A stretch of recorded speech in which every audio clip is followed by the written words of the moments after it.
face the difficulties of today and tomorrow, I still have a dream.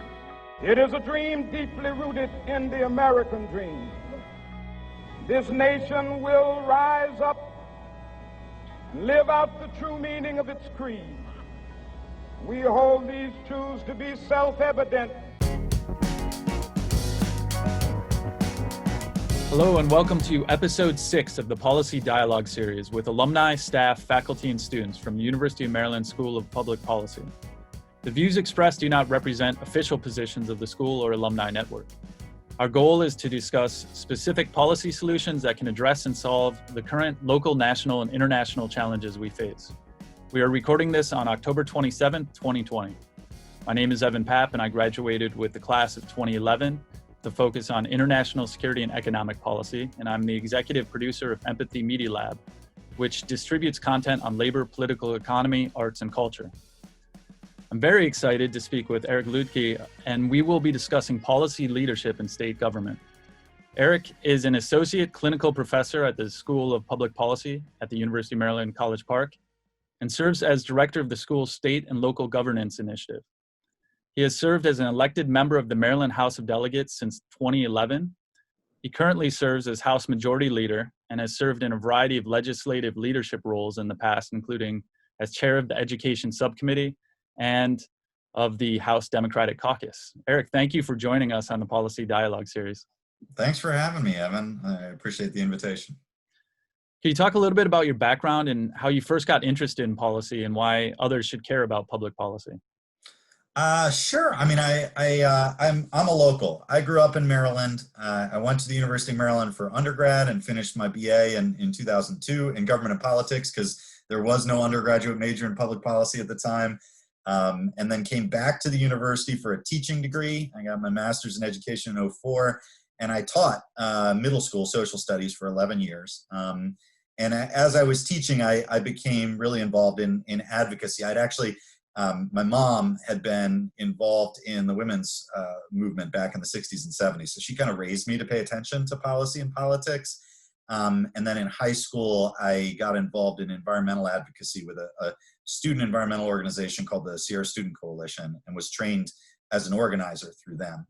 So by the time I became a teacher, I got kind of recruited into being involved with the teachers union in my county because they wanted people who had some experience with politics and policy. And so I came at policy very much through the advocacy angle. And then in 2010, 2 seats opened up in the legislative district. In Maryland, we have multi-member legislative districts for our state legislature. And 2 seats opened up and I took a shot and ran. And, you know, state legislatures, local government, state government can still be shoe leather campaigns. So I knocked on a ton of doors and got elected and kept teaching as a middle school teacher after I was elected because we have a part-time legislature in Maryland. But a few years in, I kind of started to feel like there were gaps in my academic training that meant that I wasn't as effective as I wanted to be as a legislator. So I came back to the university to work on a PhD, which I'm still working on. I'm on the slow road on that one. But particularly economics and statistics were areas where I didn't have deep training as an undergrad. And so I came back to work on that and then, you know, got to teaching first as a graduate assistant and then an adjunct lecturer and then as a clinical professor with the school. So brought it full circle. Wow, a lot of depth there. And now you're currently the majority leader of the House. So that's a very important position, obviously. But before going into that, can you talk a little bit about your experience of being in a union? I obviously went to public school myself, and unions were very important in making sure that the teachers were represented and the schools were well resourced. But a lot of people aren't aware of the function of unions. So I would love to hear how that experience was. Sure. I mean, I didn't grow up in a union environment. Neither of my parents had ever been members of unions. My grandfather had been. He was a railroad worker, but I didn't know a whole lot about unions. And so, you know, in a state like Maryland, the vast majority of the teaching workforce is unionized. They're members of the teachers unions. they play a really important role in society in the sense that they give workers the ability to bargain not only over what we think of as traditional union issues like wages, hours, and conditions, but in the case, for example, of teachers' unions are some of the biggest advocates for education, right, and for kids. And that's what really engaged me heavily first starting out. I mean, I did, as I was active with my union, get involved in some of the traditional collective bargaining components of union work, but a lot of the work we did was advocacy around things that would benefit kids and their families. So, for example, one of the first issues I got involved in when I got involved with the union, I taught in a school that was very high poverty and majority immigrant. More than 60% of our students were either immigrants or the children of immigrants. And, one of the big challenges that their families faced economically was access to English language instruction, right? Because if you're, an adult in the workforce, particularly in the United States, but even in other countries, being fluent in English is a vital job skill that will help you economically, right? So we began advocating for increased funding for adult education classes, ESOL classes, which was not something that came through the school system. I mean, we were advocating for money to go to another government department because it would benefit our kids, right? So, I mean, I see unions as absolutely vital in society, right? And it was certainly a very good opportunity for me to get to know a lot of people from a lot of different backgrounds who I really wouldn't have interacted with necessarily otherwise. Very cool. The interplay between policy and politics, I think you can't really take them apart. I think they're hand in glove. And can you talk a bit about your experience in Annapolis as a delegate and as a majority leader? A lot of people may have no experience in state capital politics and even trying to implement policies. And you can be general or more specific to Maryland as well. And I'm just curious about that experience. Yeah, I mean, I'll do both. I love being in the state legislature. I absolutely love it. People will ask anybody who's in elected office, they'll ask you, hey, when are you going to run for Congress? When are you going to run for governor? I don't want to throw shade on Congress at all, but I wouldn't be caught dead running for Congress. And the main reason is that first of all, the partisanship that we often see on the Hill is less present in a lot of state legislatures than it is on the Hill. And so, I came in, I had a background in Democratic Party politics, and I came into the legislature as, a fairly partisan person, and I certainly have very strong opinions. What I learned pretty quickly in Annapolis was that regardless of what side of the aisle people are from, they're there because they care about their constituents and they want to make a difference. And, despite what gets sometimes reported in the press, 90% or more of the work that we do in Annapolis is entirely nonpartisan. It's not so much about the politics. It really is about what's the best policy. What's the best policy that we can enact and implement for the people of Maryland? And I think, you talk to state legislators in other states and they feel very much the same. There's a famous quote from a Supreme Court opinion, I believe, that state legislatures are the laboratories of democracy. Because, all the great ideas that Congress eventually implements, at some point they came out of one of the states, right? So we do a tremendous amount of policy innovation. And me as an elected official, I serve as majority leader, which is a political position, right? It's my job to be one of the spokespeople for Democrats in the Maryland legislature. But, from a policy perspective, I get to work with people on a huge range of issues, right? So I'm in the process right now of getting legislation ready for our next legislative session, which starts in January. And I've got bills on expanding access to broadband, dealing with invasive plants and their impacts on the environment, reforming our juvenile services education system. I chair the Revenue Subcommittee now, so a number of tax-related bills. I mean, I get to touch a lot of different areas of policy, and that's, for a policy nerd like me, like it's bliss. I love it. the majority leader job, I was just asked to be majority leader by our current speaker, Adrian Jones, this past fall. So I'm only a year into it. It gives me that much more ability to be involved with the work of leadership with the speaker and the committee chairs as they develop policy. And so, for example, I was deeply involved in developing a big education reform bill we passed this year called the Blueprint for Maryland's Future. And so it's been incredibly rewarding having an opportunity to fill that role. I absolutely agree with the concept of states being the experiments. I guess like things that you can experiment a lot of different policies. So for instance, Franklin Delano Roosevelt was governor of New York, and he was implementing a lot of the unemployment work and public work spending in New York as governor before he became president. And he brought in Harry Hopkins and some of his other staff to do that, which revolutionized the entire country with the New Deal. Yeah, I mean, another great example, people forget now, but Obamacare, the Affordable Care Act, a lot of the ideas in that came out of the states, and they came out of programs like the program Mitt Romney implemented when he was governor of Massachusetts, right?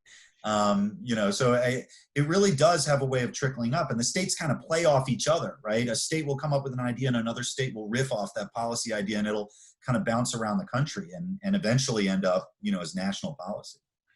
How do you feel about the part-time nature? I know it's a full-time job, but you're in session from January till about April, May, I believe.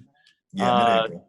And could you talk a little bit about the challenges with that? It seems, I mean, you're working now as you just came off a meeting before joining me here, but could you talk a little bit about that session? Because it seems like so much is going on, and then COVID happens, and then no one's there except for the governor executing. So. Yeah, I mean, so in a regular session, if is such a thing, we're in for 90 days under the state constitution, and it's a boiler room. I mean, we are working hard for 90 days. It's a lot more than a 40-hour-a-week job during session. Outside of session, I probably spend in any normal year 10 to 20 hours a week on legislative work outside of session. So it's more than part-time, not quite full-time, maybe. There are a number of states that have full-time legislatures. And I think, it's kind of a grass is always greener thing. Full-time legislators obviously can focus that much more attention on the job because they don't have to get another job. On the other hand, I think there is some benefit to us having other jobs. We don't live inside the political bubble all the time. We interact with constituents on a daily basis in a way that we might not if we were in Annapolis all the time. This year has been very different, obviously, as it has in every area of society. And we actually had to end our legislative session early this past March for the first time since the Civil War. In the interim, since session ended, I've been busier than I ever have been. And a lot of it is, policy development work and oversight work over everything that's going on in state government responding to COVID. But a lot of it's also constituent service, right? I mean, thousands of constituents who needed help accessing unemployment benefits or small business grants or utility or rental assistance, whatever it was, right? And that's kept us very busy. But we're gearing up now for the legislative session in January, and I think you get into this kind of cycle through the year, right? Where, you kind of focus on different things at different points in the year. And I'm getting to the point, I'm getting excited about session in January, about some of the ideas we're talking about. So one of the ballot initiatives for Maryland State is a balanced budget initiative, I believe, where the House or the delegates need to follow the budget of the governor. Maybe I'm mixing it up a little bit, but could you explain a little bit about the intention of this initiative? Sure, no problem. And let me take a step back and first say, one of the reasons I don't just do state political systems and policy as a legislator. I work on those issues. I research those issues, and I help run the school state and local governance initiative. One of the reasons I love state and local policy is there's such a diversity in the states and in localities of how things get done, right? every legislature is different. Every state has a different constitution that has different provisions. We've got a state in the United States that operates a legal system under the Napoleonic law, right? Louisiana's legal system is still rooted in Napoleonic law. So, it's fascinating the differences, right? In Maryland is unique in our budget process.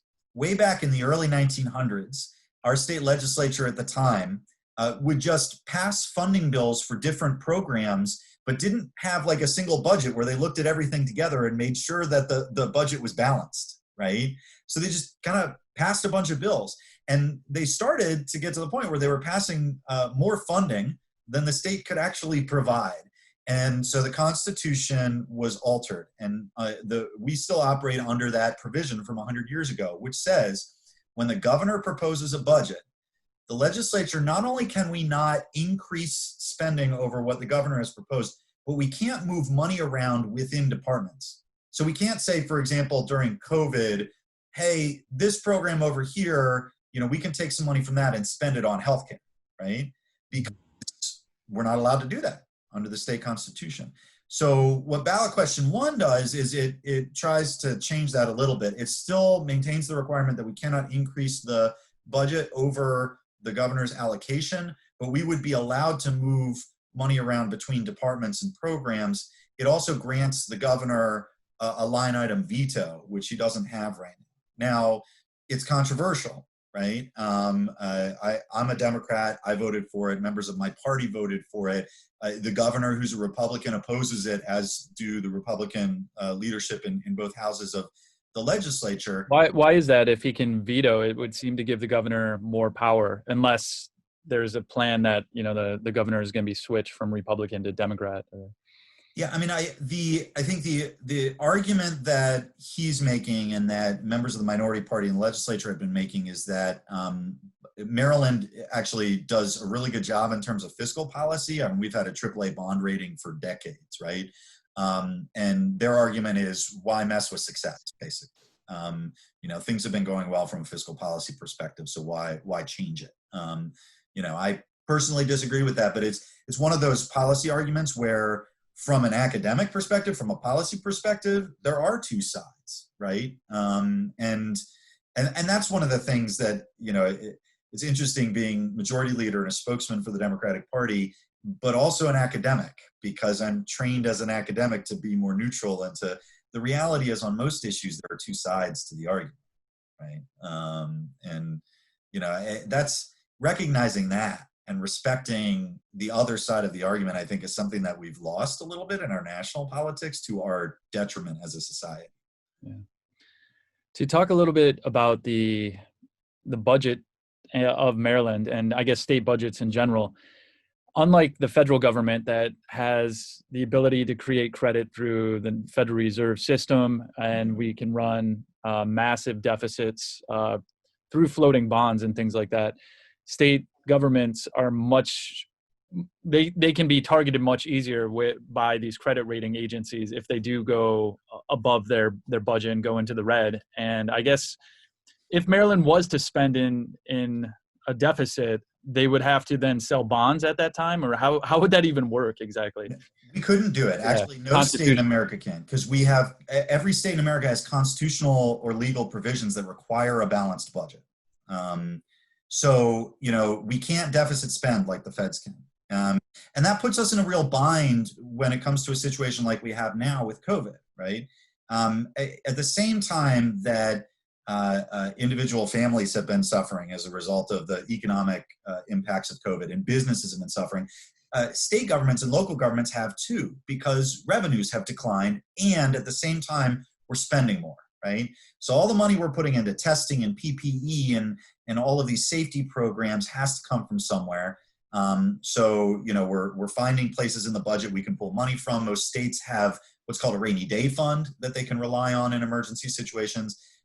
And longer term, we've seen decreases, particularly in our sales and use tax revenue, which is a major source of revenue for most states in America, and some localities as well. So it's going to be a tough couple of years for state and local budgets. One of the concerns that a lot of economists have is that we saw a phenomenon during the Great Recession where we had a similar situation where state and local revenues were in trouble. And there was not a significant bailout from the federal government, and state and local governments started laying people off, right? Which makes, businesses do the same thing. When you hit tough times, you have to reduce your workforce. But those layoffs, a lot of economists argue, actually extended the length of the Great Recession. They made it harder for us to get back to where we had been before the recession. And so I think that's one of the components of the conversation that's going on about another stimulus package from Congress. Most state leaders, Republican and Democrat, argue that Congress needs to implement another stimulus package that includes significant funding to help states and localities. And, some of our state and local institutions like higher ed, right? Because our universities are also taking a revenue hit. So, it sort of trickles all the way down. Yeah, my understanding and all of my research, I've never seen austerity actually expand the economy. Whenever a government goes into austerity, it always contracts the economy, and it has this spiral of deflation almost. And I think what's so criminal right now as well is the current Senate Majority Leader is saying, let the states go bankrupt. And it's, I think, between $250 and $500 billion would at least allow the states to become liquid and not have to go through a lot of these austere measures. And I think a part of that reasoning behind the Senate is that the state's public sector is, I think, almost 30% unionized. Private sector is under 10%. And it's a way to also reduce the unions of fire departments and police officers and teachers unions and things like that, to kind of break the back of public sector workers. So it's pretty frustrating. I don't know if that argument's going to be politically sustainable in the Senate, right? I think a lot of states are still riding high on some money we got under the CARES Act, the first major stimulus, right? And that's kept a lot of states afloat. But this winter, it's going to start getting to be really tough times for a lot of states because that CARES Act money's running out. We're seeing this new wave of COVID hit, particularly across the Midwest and the upper Midwest and relatively conservative states. It's going to get bad. It's going to get worse before it gets better for a lot of states. I think the pressure is going to grow on Congress significantly. But yeah, the economics of it is pretty straightforward. It's a question of demand, right? There's governments put money in the economy. When governments stop putting money in the economy shrinks. It's really that simple, right? And that's true whether it's the federal level or the state level. And I'm not someone who believes that debts don't matter and deficits don't matter. I do believe that at a certain point, if the U.S. can't get people to buy our bonds, our Treasury bonds, we're going to have a major problem. And I think with China being a major competitor, trying to get the renminbi to compete as an international reserve currency with the dollar. But the point is you need to grow your economy so that your debt is no longer such a large percentage of servicing the rest of the economy. So if you can grow from a $20 trillion economy into a $40 trillion economy, then your debt of, $28 trillion right now, and the servicing of that goes way down. And so you got to figure out how to grow the economy through investments in infrastructure, space. The Apollo program had 10-to-1 returns on everything from internet to communications and other things as well. Well, and it gave us Tang, and that may be one of the greatest inventions. Yeah, you're absolutely right. I think, there's a larger problem with federal budgeting, right? We spend too much. We don't have enough revenue. That's a long-term issue, I think, that needs more attention than it's gotten the last couple of decades. But, right now we're in a crisis, and it's a crisis unlike any crisis we've seen for 100 years. The spike we saw in unemployment is unlike anything we've ever seen in history. When states shut down to try to keep COVID under control. So those economic impacts, this is not, I think, a time for anyone to be playing political games, right? It's a question of how do we as a country get out of this in the best way, and states and localities have to be part of that conversation. And before getting back into the state of Maryland, the Federal Reserve System has lent out, I think, over $6 trillion since last October 2019. So a lot of people think that this whole collapse started happening right around COVID. There was major problems with the overnight lending last September in what's called the repo market.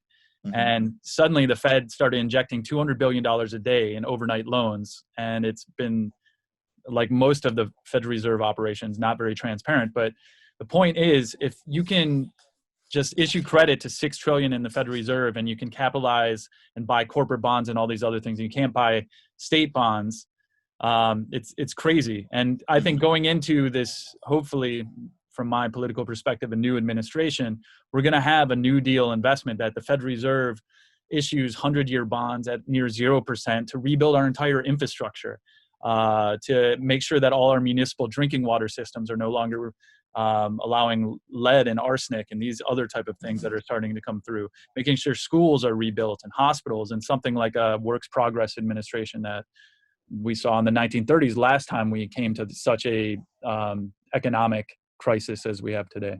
Right, absolutely. So looking at Maryland then, to try to focus on some investments here. I'm a Marylander myself. I live near the Purple Line. I've relied on public transportation to get into Washington, D.C. I love the Metro, even though it keeps, there's a lot of problems with the D.C. Metro, Maryland, Virginia Metro service. What are your thoughts about improving surface transportation in Maryland? And I'm going to specifically, I just want to hear your thoughts on the Purple Line, expanding MARC train services, this DC Maglev construction, and like expanding the automobile lanes in I-270 in that huge bottleneck, because DC has terrible traffic. Yeah, I mean, the 270, 495 lane addition issue, I don't think will do much to solve our traffic problems. Adding lanes, I mean, we've known for a while about the law of induced demand, right? You add more lanes, you're going to get more cars, and it's going to fill right back up again, right? Now, I think there's some interesting proposals about how you manage the lanes, for example, particularly on 270, where you could turn some of the lanes into reversible lanes, because so much of the traffic on 270 is rush hour, right? So you can manage that. The state of Maryland, and to a lesser extent the region, but the state in particular, has historically underinvested in transit. The metro system is an exception to that rule, right? It is a gem. And there aren't that many major metropolitan areas that have a system like Metro. There really aren't. Although, some other parts of the country are starting to catch up a little bit, although they're doing more light rail than heavy rail these days. I think Metro's in a better situation than it was a couple of years ago. All three of the compact jurisdictions, Maryland, Virginia, and DC, have stepped up with funding commitments, ongoing funding commitments that have helped stabilize Metro's finances. They still have work to do in terms of expanding service. I think that's going to be an ongoing effort.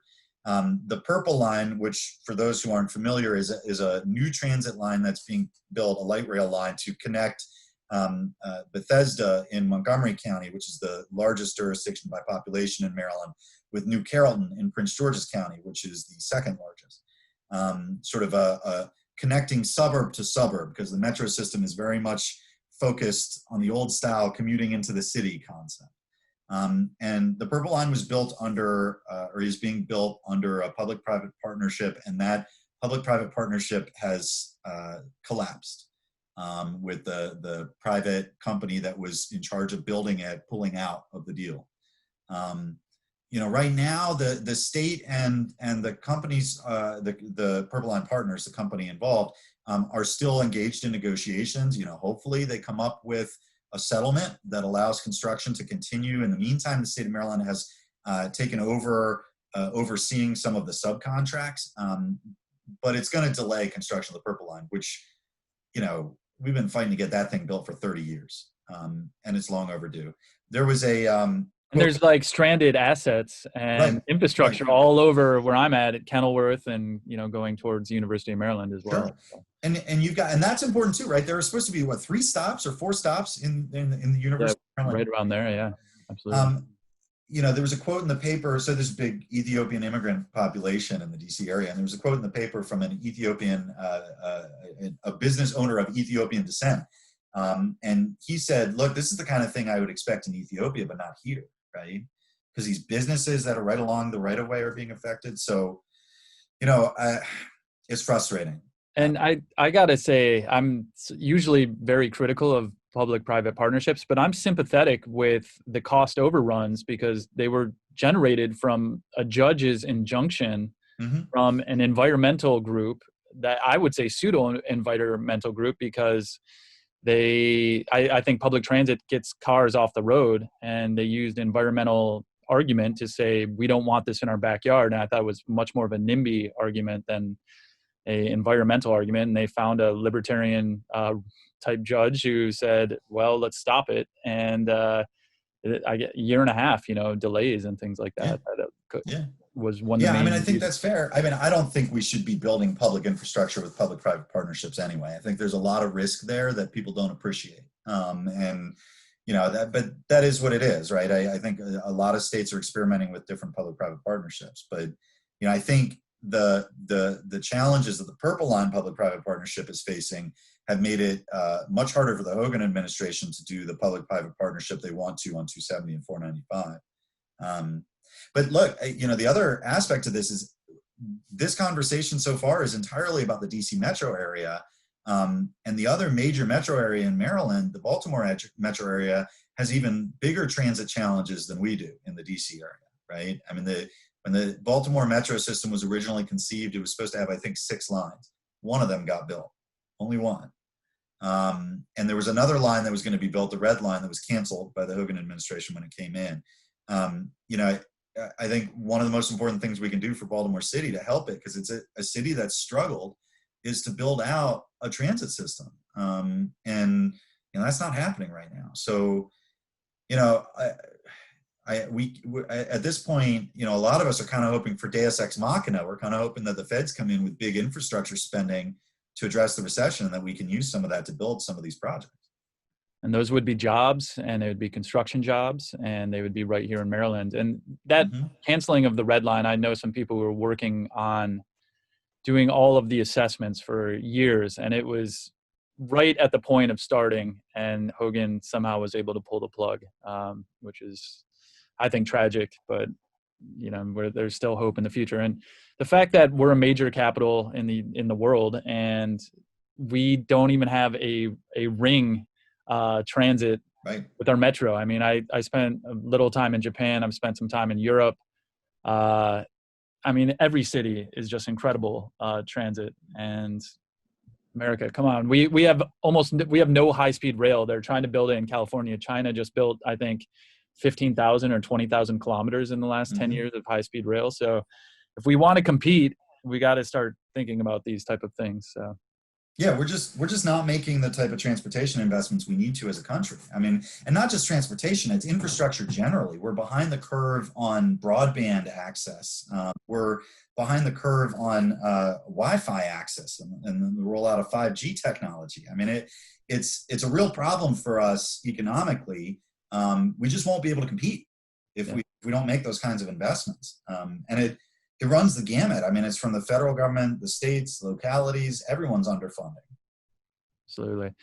And I know the Maglev, there's a lot of critiques on it. I personally am a huge fan of Maglev technology. I think it can produce a lot of jobs. We can have, it's high tech, it's engineering. We could eventually get it to a point where after Japan teaches us how to build trains again, even though we sent them the Baldwin locomotive, 140 years ago, being able to get it all the way up to Boston and getting it to Cleveland so I can go see my mom, in a couple hours. And these trains too, at 300 miles an hour, eventually you can get them in a vacuum tube and have them go 600 miles an hour. And so this technology already exists. And it would create a lot of jobs, and I think we get exported as well. So there's that. But I do know a lot of my friends who are politically active in the Greenbelt area are actually against it because of environmental arguments that it's going to be going through some preserved areas. But I am just curious to put you on the spot one way or the other. What's your view on that? I mean, I like the technology. I think there are two big challenges for us to figure out. One is that routing question, right? Because, you know, I think there are ways to build it, places to build it that will not have the impact as that, you know, some of your friends in Greenbelt or some of the folks in Western Anne Arundel County are worried about. The other issue is it's expensive, right? So just the ballpark quotes on just Washington, D.C. to Baltimore, you're talking billions of dollars. It's like 12 or something like that. Yeah, and the Japanese government had said they'd be willing to pony up like half of it or something. Yeah, I think like seven or right. 8 to get us a little taste. So yeah, and we still have to build it much further. Right. But even $3-4 billion, what's left there, like the state cannot afford that. Like that's half our transportation trust fund, right, for the entire state. So, you know, it'd be something where we really would need federal support. And, you know, the big infrastructure advancements in American history came in part as a result of federal support. I mean, look at the interstate highway system, for example, right? And, you know, our ports and the dredging in the Mississippi River, right? I mean, the Transcontinental Railroad, it was the first one in the world. Yes. Absolutely. I mean, these are federal investments. They're big enough that we need the federal government engaged. States alone, unless they're really big states like California or Texas or New York, we can't afford that. Yeah, and even California, I mean, stumbled hard on it. Right. So in closing, looking into the future of state politics in Maryland and beyond, where do you see opportunity and hope? Oh, I think state politics and state government, there's a tremendous amount of opportunity, and I have a lot of hope. And that's because you've seen over the last 8 or 10 years a changing of the guard in a lot of states. Huge turnovers in the makeup of state legislative bodies, where the legislators that are serving now are younger, much more diverse, many more women than just a few years ago in many states. For the first time, we have a legislative body in the U.S., the Nevada Senate, I believe, that's majority women. And, you know, I think that reflects sort of where the country's going. These folks are going to be your next members of Congress and cabinet secretaries and presidents. And I think, you know, it's not just a question of the states being laboratories of democracy for ideas. They're producing the leaders of tomorrow. So I'm excited to see where the country's going to go in the next 10 years, actually. I know a lot of people are very down right now, but we have some brilliant people that are doing brilliant work every single day in state legislatures, and they're going to be our next national leaders, and it's going to revolutionize America.